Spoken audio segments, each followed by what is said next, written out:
What is up, Nuggets? It's your boy, Killer Pizza, here with a brand new video for all you rascals and rapscallions out there.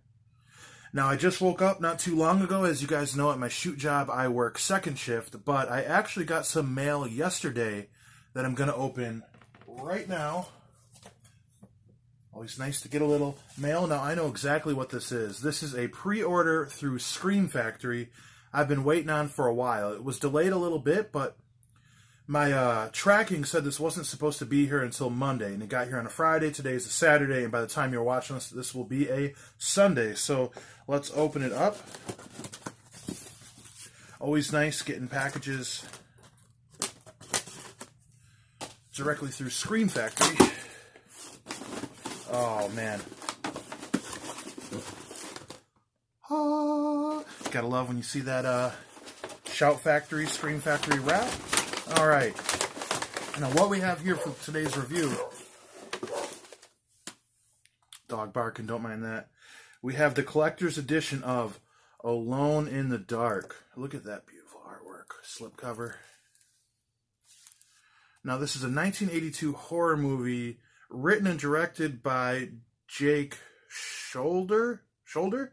Now, I've never seen this movie before. I've never even heard of it. Don't mind my messed up finger. Cut it at work. But I've never seen this movie before. I've never even heard of it. I was absolutely surprised to heaven. There's a lot of really well-known actors in this. Jack Palance, Donald Pleasance, Dwight Schultz. And I grew up like a kid at the video store. And I never once even remember seeing this. This is the new artwork, but I've seen the original artwork. And I don't remember ever seeing that in a video store or anything. I'm shocked I've never heard of this. And when I started reading the comments, you know, under certain pages I follow online, Blu-ray.com, through Scream Factory, I didn't see one negative comment. Everyone's saying, oh, the Holy Grail. They finally have this on Blu-ray. This is like a hidden gem of horror, apparently. And yeah, I'm really excited to check this out. Scream Factory always does the best releases. This has a new 2K scan, has a new interview with director Jack Sholder, audio commentary with Jack Sholder, an interview with actress Carol Levy. Decent amount of special features, but yeah, I'm about to watch this in just a jiff. Now, what I got along with the pre-order, if you pre-order through Scream Factory, you'll get like some extra stuff a lot of the time. This just came with a extra poster, which this is such badass cover art. That's so cool. Shocked to see like a hockey mask guy. 82. Jason didn't start wearing his mask until Friday the 13th, Part 3, which was released in 82. So I believe these came out months apart. So I wonder if anyone knew the other film had a guy with a mask. I doubt it, but yeah, so what I'm going to do, I'm going to throw this in right now and watch it. And right when it's done, I'm going to do a review. I think I have to record a podcast with a couple of my buddies here once I get done watching this. But when I'm done with that, I'm going to do a review right away. So let me catch back up with you guys in just a jiff, and I'll let you guys know what I think about this movie. 2 hours later. All right, guys, I am back. I just got done watching Alone in the Dark, the new Scream Factory release. This was my first time ever seeing this movie. And like I was saying before, everybody was telling me a lot about it, had a lot of hype about it, like it was a hidden gem.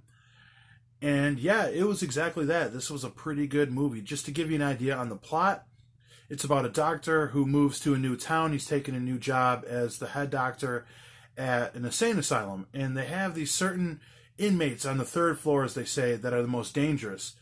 And they really like their old doctor who left for a better job, and they get this crazy idea that the new doctor murdered the old doctor that they liked. So they want to take out revenge on this new doctor that they don't seem to like. And the thing about this mental institution is it's all electric, all the locks and everything. So if the power goes out, there's no security system. And that's pretty much exactly what happens. The power ends up going out. These guys the 4 of them were all scheming to get the doctor, and they go into his office and find like a letter he had gotten, some mail, so they get his address and everything. And once the power goes out, the city goes through a blackout. They escape, grab some weapons, and go on a killing spree, go after this doctor and his whole family. You know, like I was saying, this was really good. I sometimes when everybody talks about how good a movie is, you know, you're gonna think it's all hype, you know, because a lot of things get overhyped. But this wasn't. This was just as good as everybody said. The cast was incredible. I can't think of one character I didn't really like. I mean, the doctor kind of seemed like a wimp sometimes when I would like him to be more heroic, but he became more of that in his own way. So there was a lot of story behind that in each character. I mean, Donald Pleasant from Halloween, he's in this movie. He is like the owner of this mental institution, and he does so good in this too. One of the highlights of this film is just watching him, Donald Pleasant, go around smoking pot all the time. He's just such an opposite of his character in Halloween.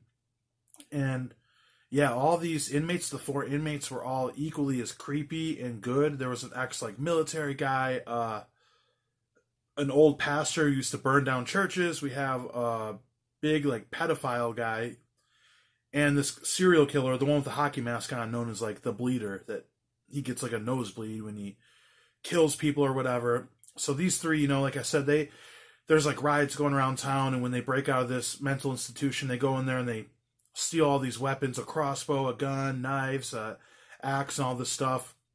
And they pretty much go after the doctor, like I was saying. But this wasn't like a normal slasher like I was expecting. There was a lot more twists and turns in this, and a lot of suspense in this movie. There was a lot of moments that had me on the edge of my seat. And it delivered. I mean, obviously I always would like more gore, but they had some pretty good moments. Like when the big guy, the pedophile guy, he just picks up the security guard and just snaps his back over his knee. They did a lot of cool stuff with this big guy. Like, he's just picking people up, and it looks crazy. And I just wonder how they did that, if they had strings or ropes holding these people up. It looked impressive, and yeah, each one of these killers had a distinct personality, and they were generally nuts. They came off that way, and great pacing in this movie. Not much music, not much of a soundtrack, but when they do use the music, it is great. Yeah, I'm trying to think what I didn't really like about this movie. I guess the ending wasn't bad. It threw me off a little bit, and I'd say I wish the main character was a little more heroic, maybe a little more gore. I'm really nitpicking because honestly, guys, this was.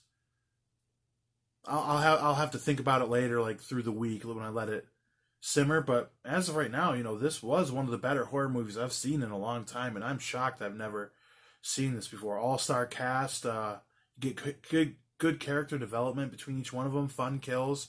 The pacing was good. It didn't get boring at any times. And like I said, the suspense is I guess a lot of horror movies do have suspense, but I'm not I mean, not all of them have it like this one. You just have to watch this to understand what I'm talking about. But overall, great movie. I'm very happy to have this in my collection. So if you guys are collectors of physical media, you know, as I said, Scream Factory puts out the best. So I would suggest picking this up. Got the slipcover.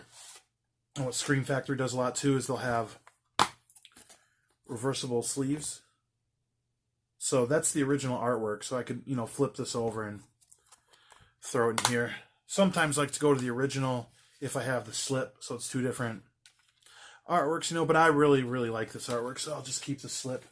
But anyways, yeah, this is one of the best horror movies I've reviewed in a long time. I love getting a secret gem like this. Everyone was saying it was going to be so good, but I've seen a lot of horror movies that people were talking about were going to be great, and they were absolutely terrible, like Microwave Massacre. Shit.